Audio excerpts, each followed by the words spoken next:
Bueno, la actividad de la clase pasada nos llevó a resolver un problema utilizando la conservación de energía mecánica para poder resolver la situación que nos planteaban. El de una esfera que rodaba sin deslizamiento sobre un plano inclinado. Entonces aquí se resolvió. El único agregado que ocupamos en la ecuación para la conservación de energía mecánica fue ese término de movimiento o de energía cinética rotacional. Salvo ese detalle y usando la condición para rodamiento sin deslizamiento, fue que pudimos obtener la velocidad de ese objeto. Bueno, lo que nos piden en este último problema o en esta segunda parte es encontrar, sí, la velocidad, también la fuerza de fricción, pero utilizando un enfoque de fuerzas y de torcas. Bueno, entonces, para poder hacer ese análisis necesitamos pues partir de algo, ¿no? Y ese algo pues es la construcción del diagrama de cuerpo libre de este objeto. Entonces, para no demorar, comenzaremos con el diagrama de cuerpo libre de la esfera que rueda sin deslizamiento. Es el siguiente. Para empezar, ¿cuántas fuerzas están actuando sobre este objeto mientras va descendiendo? Son 3. Este problema es muy similar a lo que en algunos momentos realizamos en el curso para la segunda ley de Newton. Ustedes recordarán, generalmente teníamos un plano inclinado con un cierto ángulo, un bloque que decíamos se deslizaba sobre ese plano inclinado. Y tomamos entonces las fuerzas presentes son el peso, la fuerza normal y seguramente podría darse el caso de una fuerza de fricción. Lo mismo vamos a tener aquí, justo estas mismas fuerzas, excepto que es, bueno, vamos a ver a continuación, tenemos que ser cuidadosos a la hora de construir ese diagrama de cuerpo libre, porque ahora no es un bloque que se desliza, sino es un objeto con una forma muy concreta que va a ir rodando. Bueno, entonces el diagrama de cuerpo libre lo obtenemos como es habitual, a partir de las fuerzas que están presentes. Ya dijimos que son 3. La fuerza peso, siguiendo esta orientación de ejes, vean, el eje X está sobre el plano inclinado y el eje Y es perpendicular al plano inclinado, nos lleva a que el peso va a estar en el cuarto cuadrante. Aquí se me está olvidando algo muy importante, perdón, que es justamente la esfera.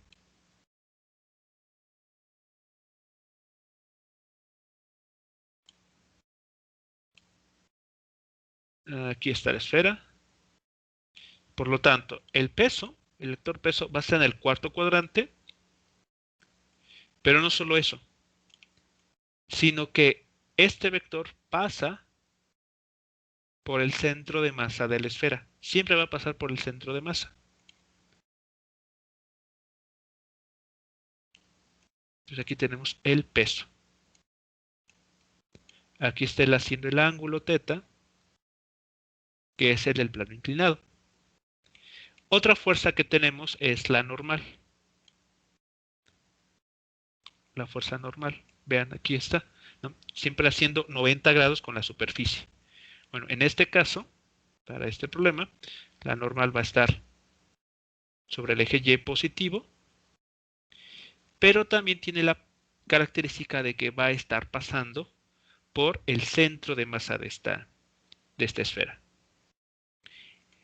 Tenemos también la fuerza de fricción. Recuerden ustedes, esta fuerza de fricción es la que justamente va a permitir que esta esfera ruede. Como vemos en la figura, esta fuerza de fricción va a actuar en la parte inferior de esta esfera, cercana a la superficie del plano inclinado. Aquí está entonces.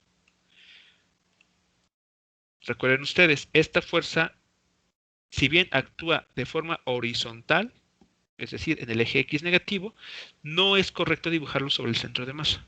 Si se dibuja de esa manera, no estaríamos entonces siendo congruentes con el hecho de que esta fuerza genera la torca necesaria para poner en rotación a esta esfera. Necesitamos colocarlo justamente de forma tangencial a la esfera. Entonces esta torca genera la rotación de este objeto. Procedemos entonces, ya que tenemos el diagrama de cuerpo libre, pues pasamos a construir las ecuaciones que nos van a ser útiles. Entonces, del diagrama de cuerpo libre, tenemos las siguientes ecuaciones.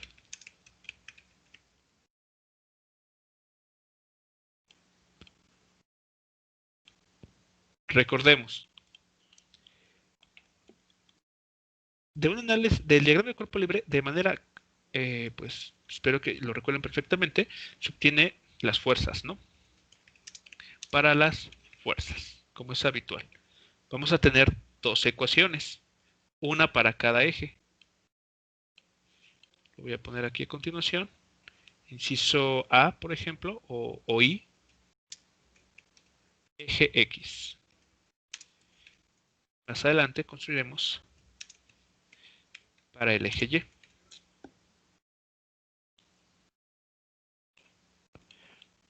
Entonces, a ver, para el eje X, ¿cuántas y cuáles son las fuerzas que están actuando? Aquí está, perdón, la normal. En el eje X. La fricción. La fricción, ok. ¿Qué dirección tiene la fuerza de fricción en ese eje? Negativa. Negativa. Entonces va menos fuerza de fricción. ¿Qué otra fuerza? Es coseno. Sí, ¿no? Coseno ¿Pero para de... qué fuerza? Ah, para el peso. Peso, ok. Bueno, cuidado. Si uno dibuja aquí el triángulo rectángulo, ahí lo voy a dibujar con cuidado. Aquí hay un triángulo rectángulo que se está formando. Este lado, que va a descansar sobre el eje X, lo señalo, este lado es el cateto opuesto al ángulo. ¿Qué relación trigonométrica nos relaciona el cateto opuesto con el ángulo en cuestión? Seno. Es el seno, exacto. Entonces no es el coseno, es el seno del ángulo teta. Entonces mucho cuidado, es cuestión de ver ahí bien la figura. Como es positivo, es decir, en el eje X positivo, pues ahí lo indicamos, ¿no? Con el signo más. Sería entonces mg seno del ángulo teta. ¿Y estas fuerzas a qué tienen que dar lugar? En este A problema. una masa por aceleración. Así es. Como el objeto tiene que, vean, no solamente va a rodar, sino también tiene que moverse de la posición que está en algún punto arriba del plano inclinado y tiene que llegar al fondo, se tiene que mover en una línea recta, tiene que acelerar en línea recta. Por lo tanto, aquí podemos poner sin ningún problema masa por aceleración. Tal cual ustedes lo hacían cuando cuando no asumían que el objeto podía rodar. ¿De acuerdo? Es exactamente la misma idea. No estamos diciendo algo nuevo, al menos en este punto. Vamos ahora a ver el eje Y. En el eje Y, ¿qué fuerzas tenemos? La normal. La normal, en este caso apunta hacia el eje Y positivo, es positivo por lo tanto. ¿Qué más? Ahora sí es menos el coseno, ¿no? Bueno, menos masa Me- ajá, por menos gravedad, por coseno. por coseno del ángulo teta. Y una vez más, nos fijamos en el triángulo que se formó y vemos que este lado del triángulo, que es también la componente y del peso, es el cateto adyacente al ángulo, el cual se relaciona con el coseno del ángulo. ¿Y eso cuánto tiene que ser? Aquí hay que igualar este resultado. Bueno, esta resta. A cero, Cero. ¿Por qué? porque no hay una velocidad en esa dirección. Porque no hay movimiento en la dirección vertical. Es decir, la pelotita esta esfera, no va dando brincos. Solo se mueve por el plano inclinado. No va saltando. Por esa razón, va el cero. Muy bien.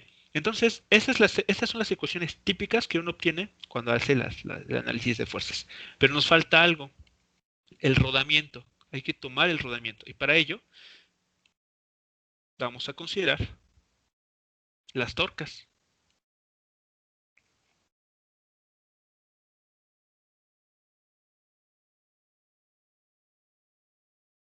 Vean entonces, estas dos ecuaciones nos hablan de un movimiento traslacional, el que hemos visto antes de todos esos temas.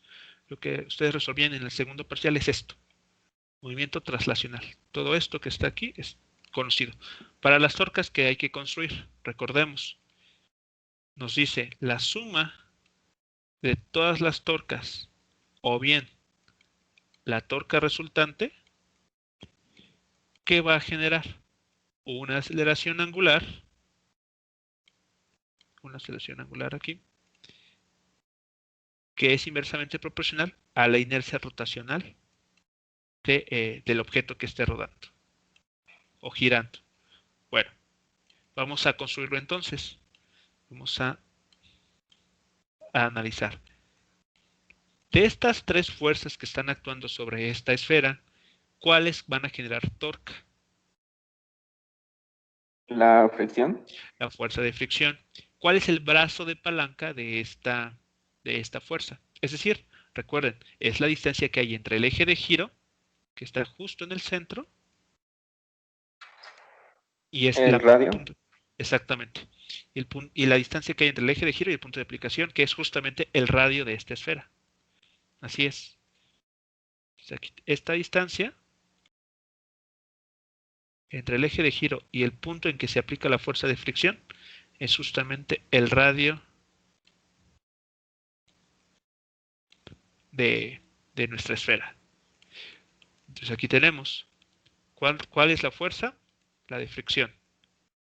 ¿Cuánto vale su brazo de palanca? El radio de la esfera. ¿Esta torca es positiva o negativa? Se aplican, negativa.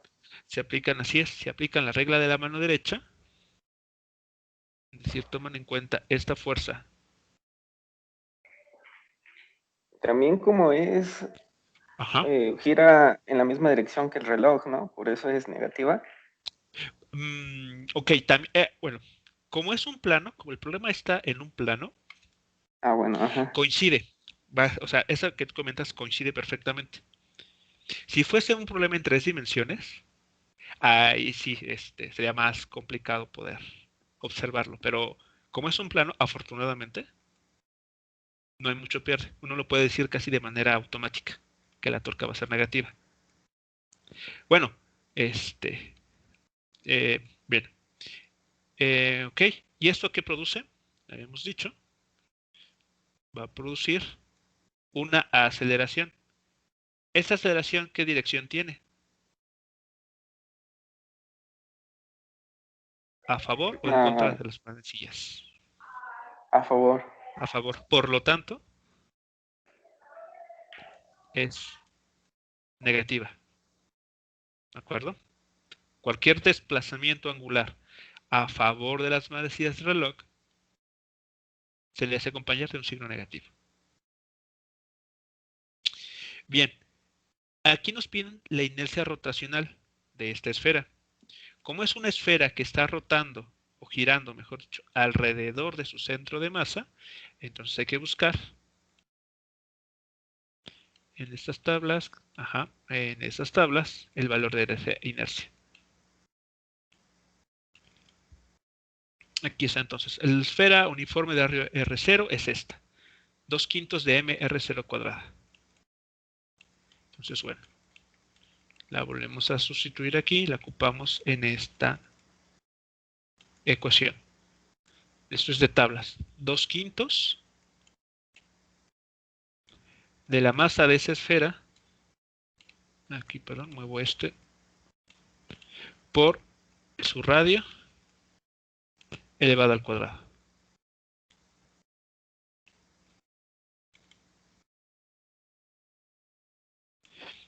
Y listo, entonces ya tenemos la ecuación de las torcas, bueno, para las torcas que están actuando.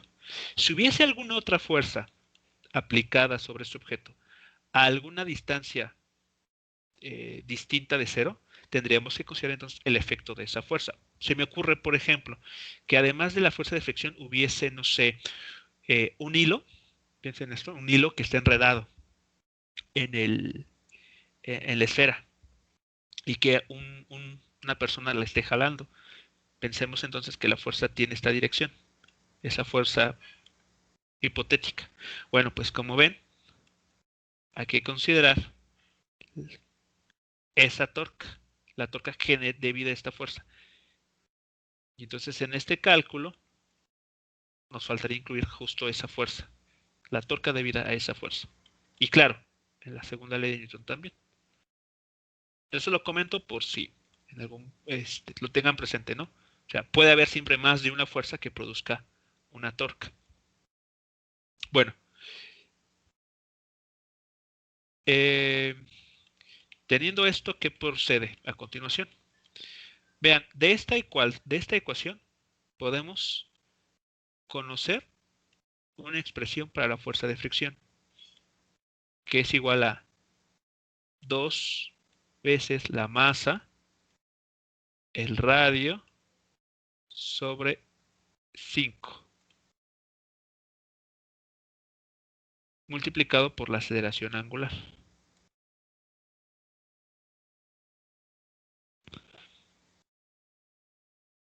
A esta ecuación vamos a llamarla ecuación 3 y a las otras las primeras, pues ecuación 1 y 2 respectivamente. Aquí se me olvidó. 1, ecuación 2 y esta última ecuación 3. Lo que hay que hacer ahora, muchachos, es utilizar estas expresiones para determinar lo que nos pide en el problema.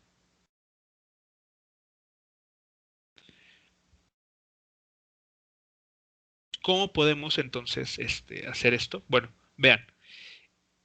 En la ecuación 3, la fuerza de fricción está en términos de la aceleración angular, que es un dato que no conocemos. En la ecuación 1, la aceleración lineal con la que este objeto va a llegar se va a desplazar durante su movimiento hacia abajo del plano inclinado, también es una cantidad que no conocemos. Por lo tanto, hay que buscar una nueva ecuación que nos permita, aquí perdón eran mayúsculas, que nos permita seguir con el análisis. ¿Cuál va a ser esa ecuación? Bueno, recordemos lo que nos decía el problema. Que esta esfera iba a moverse sin deslizamiento. Déjenme ver dónde me voy para seguir con la discusión. Creo que aquí arriba, hacia arriba.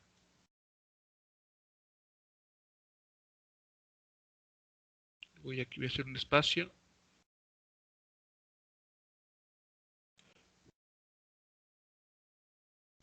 En este cuadrito yo creo que acá a ver lo que vamos a hacer.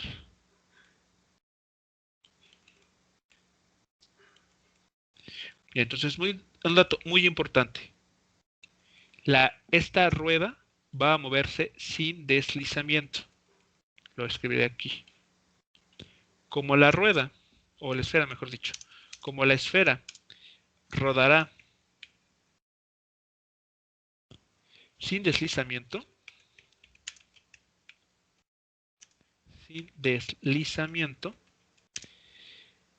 se tiene la condición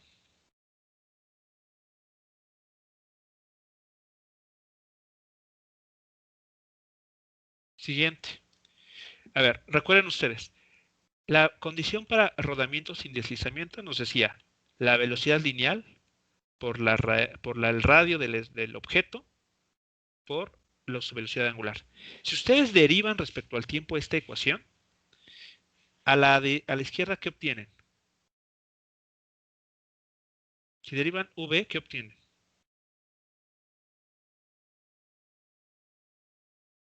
Aceleración. Si derivan lo que está a la derecha, con r constante, porque la esfera no cambia de radio mientras va descendiendo, este término queda exactamente igual, es una constante, no se deriva, y lo único que sí se ve afectado es esta cantidad. ¿Y qué se obtiene al derivar la velocidad angular? La aceleración angular. La aceleración angular. Esta, alfa. Entonces, ¿qué podemos ver? Que la condición de rodamiento sin deslizamiento también tiene un equivalente en la aceleración. Por lo tanto, vean, cuando nosotros veamos alfa siendo multiplicada por el radio de la esfera, del cilindro, del disco, del objeto que se trate, eso en automático nos está diciendo que es la aceleración lineal, la aceleración traslacional. Vean aquí en la ecuación 3, tenemos justo ese término. Esto que acabo de encerrar, ¿quién es?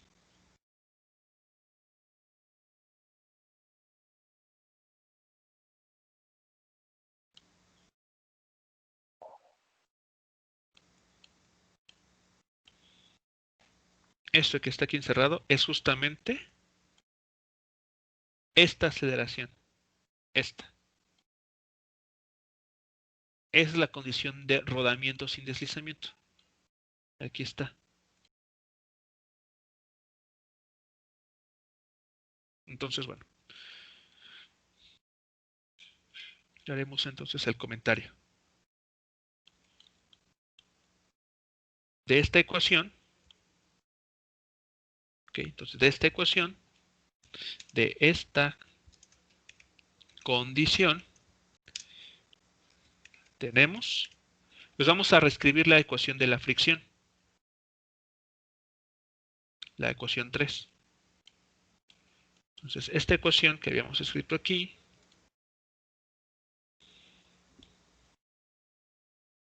la escribo un poco más abajo.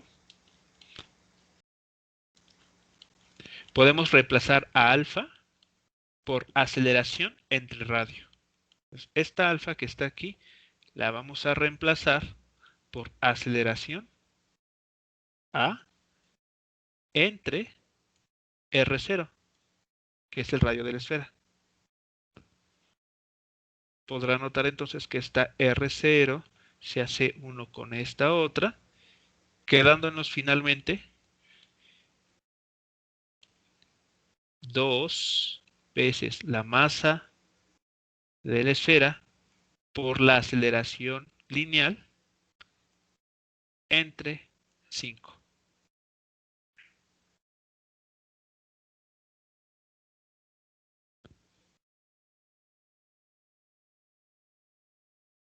Esta ecuación llamemos la ecuación 4. Antes de continuar, ¿es claro entonces esto que les comento? ¿Cómo es que llegamos a esa última ecuación?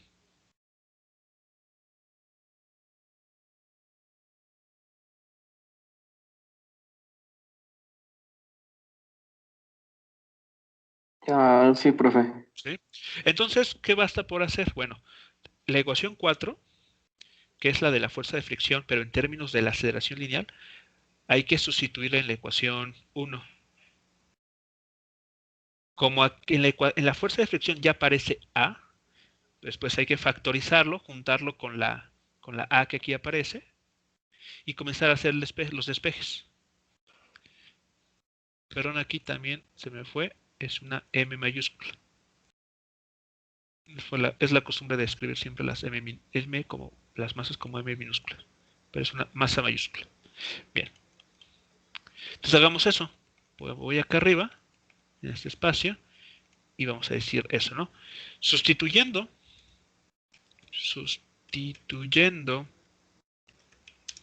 la ecuación 4 en 1, vamos a ver qué nos lleva. Aquí voy a llevarme la ecuación 1.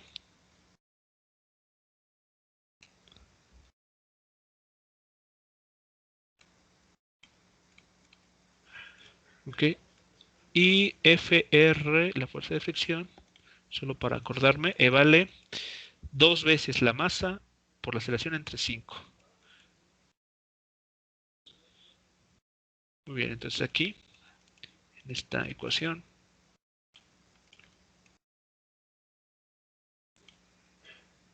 esta fuerza de fricción la voy a quitar. El menos no hay que olvidarlo. Aquí queda menos 2 veces la masa de la esfera por la aceleración entre 5.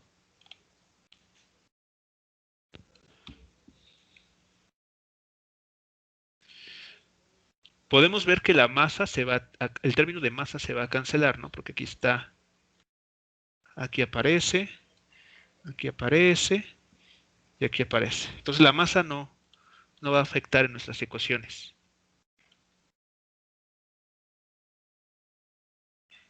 De aquí, por lo tanto, ¿qué nos queda? Este término queda igual. De hecho, lo voy a mejor bajar porque no me va a dar espacio. Esto queda igual. Este 2/5 se vuelve positivo. Entonces queda 2/5 más 1 que multiplica a A. Espero que estén de acuerdo conmigo, que vayan siguiendo los pasos.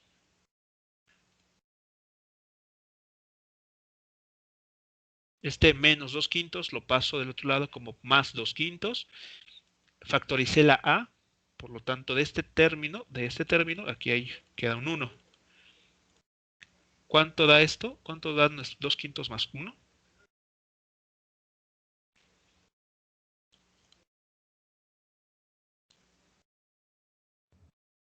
7/5. 7/5. 7/5. 7/5, muy bien. Entonces aquí tenemos 7/5 de A. Por lo tanto, ¿cuánto vale la aceleración? Ya, si se despeja.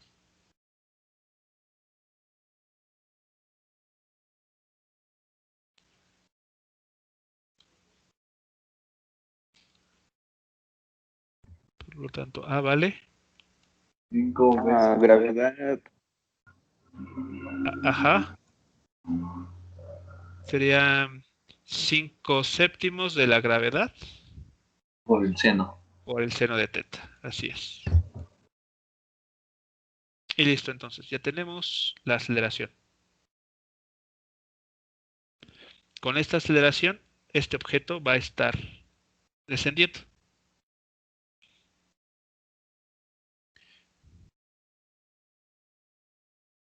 Perdón, aquí.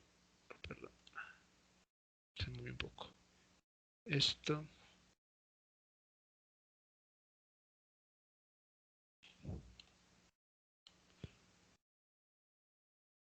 Ahí está. Ahora, pero bueno, recuerden, estamos interesados en determinar la velocidad. Ya tenemos la aceleración. Ahora, algo muy importante que hay que notar, esta aceleración es constante.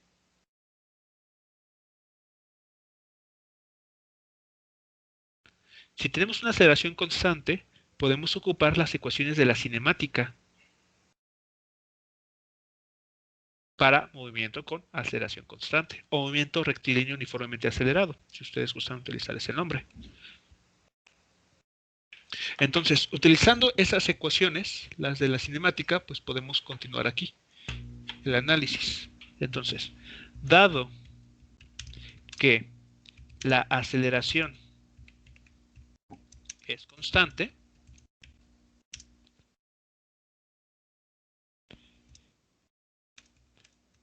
de las ecuaciones del movimiento rectilíneo uniformemente acelerado,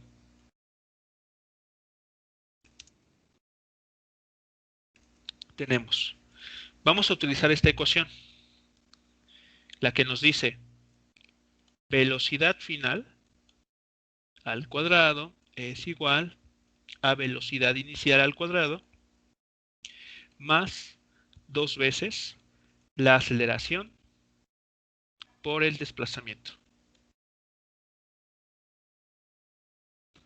Esta ecuación es muy útil porque la podemos ocupar siempre que no tengamos la información del tiempo. Y es lo que está sucediendo aquí. En este problema, no conocemos cuánto tiempo le tomó a la esfera llegar al suelo o llegar al fondo del plano inclinado. Y tal vez nos interese. Si ocupamos esta ecuación, vean, conocer ese valor no es importante. Podemos seguir avanzando sin conocer ese dato. Bueno, el único detalle aquí es, vean, la velocidad inicial es 0 porque partió del reposo. Entonces, ese término nos lo quitamos de encima. La aceleración ya la conocemos. Vale 5 séptimos de g por seno de teta. Lo único que hay que determinar entonces es el desplazamiento que tuvo, pero sobre el eje X, es decir, sobre lo largo del plano inclinado. ¿Cuánto vale ese desplazamiento?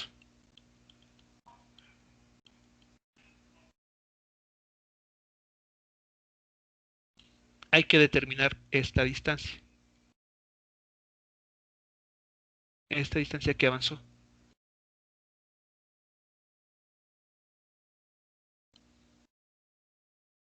¿Ok? Bueno, entonces aquí voy a hacer una figura adicional. Simplemente para reconocer ahí el valor de ese desplazamiento.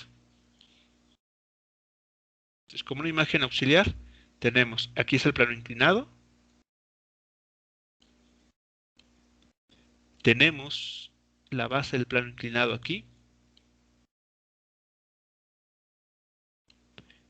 y esta es la altura. Aquí está el ángulo. Sabemos entonces que esta esfera comenzó su movimiento desde una cierta altura. Comenzó a rodar hasta llegar al suelo, bueno, al fondo del plano inclinado. Eso quiere decir que descendió a una cierta altura. A ver, esta altura la voy a tomar desde su base de la esfera. Esta altura es esta misma. El problema, recordemos, la llama h. Desde el punto de vista de la superficie del plano inclinado, estaba en esta posición y avanzó hasta esta otra. Nótese que estoy haciendo el dibujo desde el centro de masa. Estoy tomando el centro de masa. A esta distancia es justamente x menos x0. ¿De acuerdo? Por lo tanto, de la geometría del problema, ¿cuánto vale x menos x0?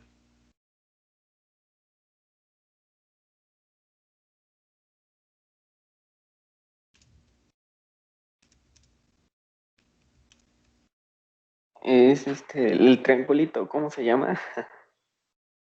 Variable de X de posición. Ajá, bueno, sí, el desplazamiento cambia en la posición. O sea, digamos, a lo que me refiero es que hay que determinar cuánto vale esta cantidad en términos de los datos que conocemos, que son la altura de la cual descendió la esfera y el ángulo del plano inclinado.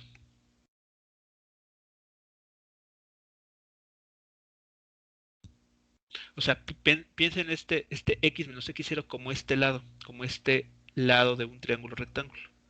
Déjenme aquí marcarlo como este lado.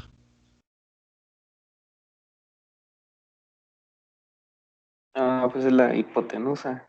Exactamente, es la hipotenusa. Entonces, ¿qué función trigonométrica tenemos que involucrar aquí? El teorema de Pitágoras. No, pero queremos involucrar una función trigonométrica. Espere.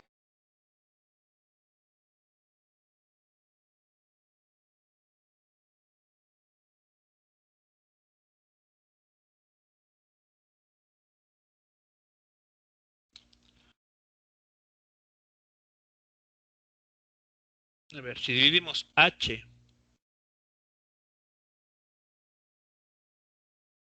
entre x menos x0, que es la hipotenusa, ¿qué función trigonométrica estamos obteniendo?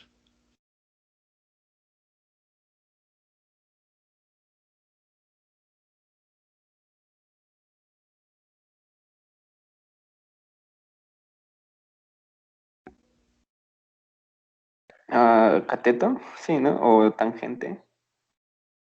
O ¿Qué sea, pero sí va de eso, ¿no? Sí, ¿qué función trigonométrica se obtiene? Este.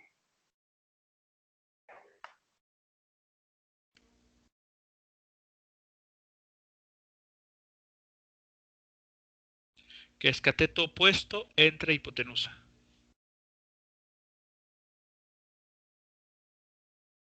Seno. El seno del ángulo θ. Ahí está.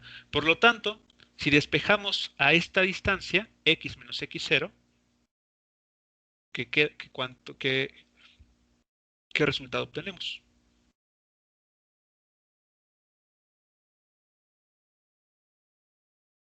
Si despejamos. Si despejamos, ¿qué, perdón? La distancia de la hipotenusa, que es x menos x0. Es seno sobre H. Al revés. H sobre seno. Exactamente. Es como si tomáramos este término, que pongo entre paréntesis, lo mandáramos hacia arriba y el seno a ocupar su lugar, como si se intercambiaran. Entonces, ahí está. Entonces ya tenemos, vean, la información. X menos x0 vale h entre seno de θ. O sea, que estamos relacionando con el dato que nos aparece en nuestro problema. Vean, está h. Ese es el único dato que conocemos. No numéricamente, pero sí nos mencionan e incluso en la figura. Entonces, muchachos, ya tenemos toda la información. Ya tenemos la A, ya tenemos cuánto vale esta x menos x0. Pues podemos sustituir en esta ecuación, que voy a llamar ecuación, déjenme ver en qué número me quedé, la ecuación 5.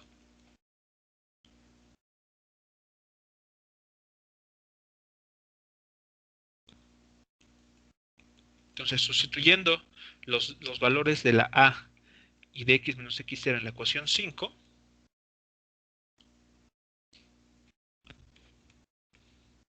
sustituyendo ahora las expresiones o ecuaciones de la aceleración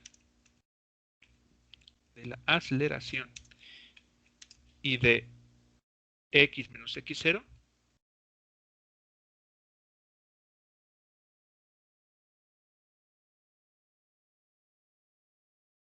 de x menos x0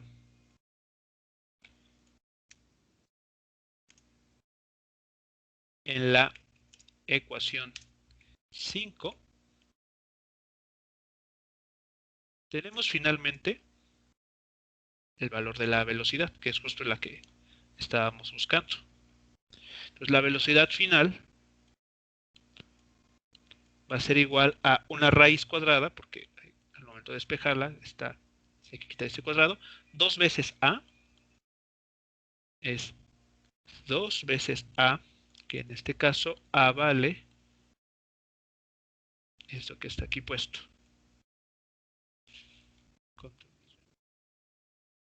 aquí está, 2 veces A, por el valor de X menos X0, que es esta cantidad.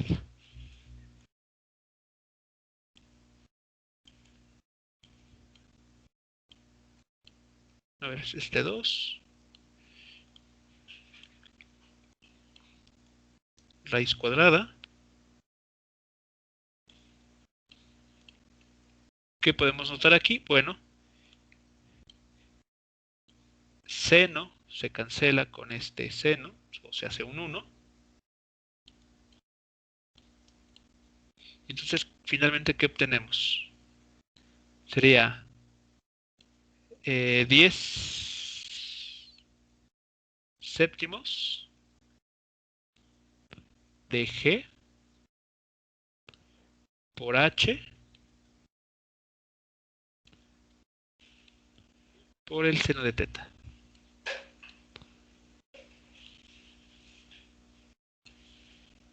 Esa sería entonces la velocidad con la que este objeto estaría llegando al fondo del plano inclinado.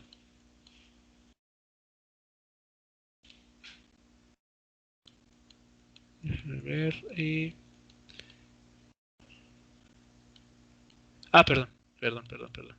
No va el seno. Perdón, aquí. Este no va. Se canceló. Ahí está. Contrastémoslo con el valor que tenemos justo a un lado, que calculamos el día de ayer. Vean, este resultado con este. Es exactamente lo mismo.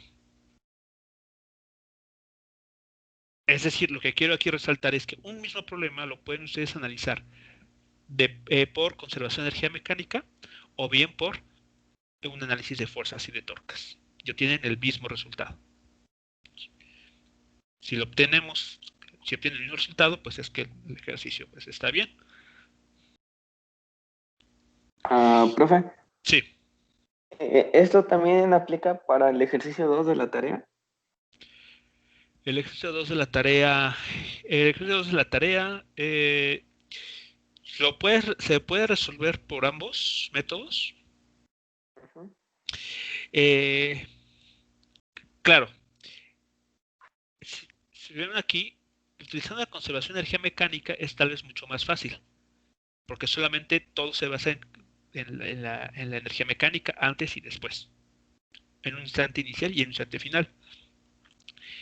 Si quieren analizar el problema, pero utilizando las fuerzas, uno, identifiquen primero cuántas y cuáles son las fuerzas que están actuando en cada objeto.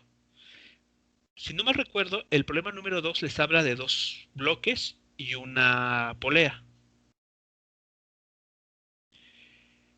Tendrían entonces que, si lo van a hacer por fuerzas, lo que pueden hacer es conseguir el diagrama de cuerpo libre de 3 objetos, 2 bloques y la polea.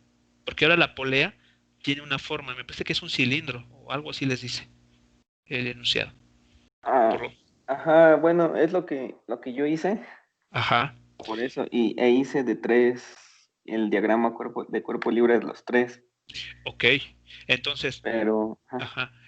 En 2 de ellos, a ver, ¿cuál es el tipo de movimiento que están teniendo los bloques? ¿Traslacional o rotacional? ¿O ambos? No son ambos, ¿o sí? ¿Es traslacional? Exacto. Uno de los bloques que se mueven sobre la mesa, pues es traslacional, sobre el eje X. Y el que está descendiendo es traslacional, pero sobre el eje Y. Por lo tanto, pues, si vas a analizarlo por fuerzas, pues solamente basta con que construyas la segunda ley de Newton, la normal, la que se ha construido, pues, analizando fuerzas en X y fuerzas en Y. Nada más. Claro, tienes que meter la condición de que tiene que haber una aceleración, ¿no? Porque los objetos se están moviendo. Sí, bueno, lo que hice, bueno, ya terminamos de ver el ejercicio. Esto voy a faltar la última parte. Okay. Nada más voy a hacer el comentario final. Nos pedían en el problema la magnitud de la fuerza de fricción. Pues nada más basta con meter en la ecuación 4 que tenemos aquí abajo, el valor de A, que vale 5 séptimos de g por seno de teta. Entonces, utilizando ya simplemente, finalmente, vamos a ponerlo así. Finalmente, la fuerza de fricción se determina como, entonces, bueno, de acuerdo a nuestro problema, recordemos que era fuerza de fricción es igual a 2 veces la masa por la aceleración entre 5. Bueno, 2/5, sí, donde la aceleración es, ¿cuánto dijimos? 5/7 de g, ¿no? Entonces, bueno, lo voy a copiar de aquí. Esta línea ya no va. Entonces vemos aquí este 5c. Va con este y bueno, pues ya la simplificación pues ya nos arroja el valor final. Que serían 2 veces la masa, la gravedad por el seno de teta entre 7.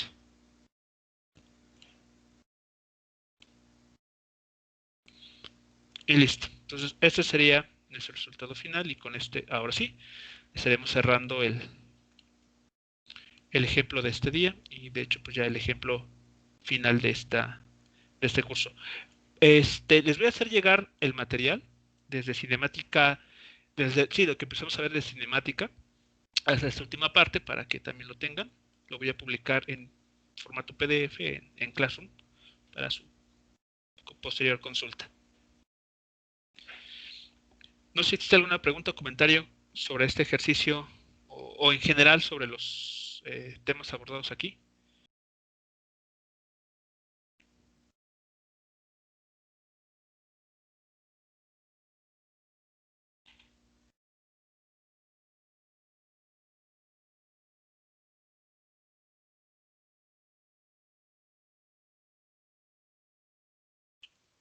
Muy bien, si no, bueno, entonces esta sesión la terminamos aquí. Ya eso es todo lo que estaremos viendo. Pues solamente restaría decirles que echen un vistazo a todos los temas que abarcan de la tarea 7 hasta la última tarea, esta que están desarrollando.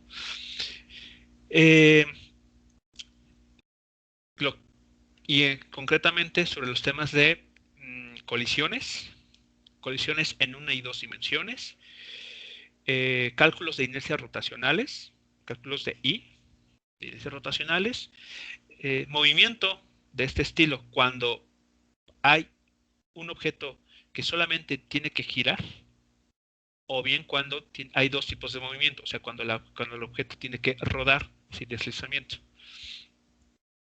Y pues, pues los conceptos de cinemática, ¿no?